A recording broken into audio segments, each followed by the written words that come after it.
تشریف گھنین آپ دا مقام آپ دی رہائش ہوا جاہی جتھا اونٹنی آنتے پہنی ہے اللہ دی اجازت نال او حضرت ابو ایوب انصاری دا مقام ہا لیکن اتھو آپ ہٹن آپ نے پہلے آتے مسجد نبوی دی بنیاد رکھی ہے مسجد نبوی او ہے جیدے بارچ نبی پاک صلی اللہ علیہ وسلم فرمائے لوگو ما بین بیتی و ممبری روضۃ من ریاض الجنہ میرا گھر اور مسجد نبوی دا ممبر ادھے درمیان جڑا زمین دا ٹکڑا ہے اے جنت دا باغ ہے اے اللہ نے بھی سب تو پہلے مسجد بناتے میرے مٹھے محمد صلی اللہ علیہ وسلم بھی کہ تھیں اگر نوی جگہ دے ہوتے وانتے اپنی رہائش رکھیے پہلے مسجد بناتے تیکو میں کو سبق لیتے میرا امتی اپنے گھر تیرا بڑے بھامے نہ پڑے پرواہ نہ کری تیرے گھر دے نال مسجد ضرور ہونی چاہیے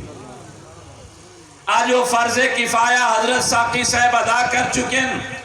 اور اے عام مسجدہ نہیں مسجد نال عام تعاون نہیں اے عام صدقہ جاریہ نہیں میرے مٹھے نبی صلی اللہ علیہ وسلم فرمائے کل قیامت والے جہارے ساری زمین جس وقت ختم کر دیتی ویسے زمین کو اکھیڑ دیتا ویسے پٹ دیتا ویسے تلو پانی ہو سے اللہ اپنے فیصلے فرمیسن انہیں زمین مسجد دی جری زمین ہو سے اللہ انہیں زمینیں کو چاہتے خانہ کعبہ دی چھت دے اتے رکھ دے سن خانہ کعبہ کو چاہتے اللہ جنت اچ رکھ دے سن گویا کوئی بھی مسلمان جائے ویلے مسجد بنے دے بھاویں وہ ایک اٹ جتنا مسجد بناوے بھاویں وہ کنال دی مسجد بناوے بھاویں وگھے تے ایکڑ دی مسجد بناوے او اندھی زمین او مسجد دیمن والے مسجد واسطے دیمن والی جرے بندے نے بھی زمین دیتی ہے تھوڑی دیتی ہے زیادی دیتی ہے اون زمین دے ہوتے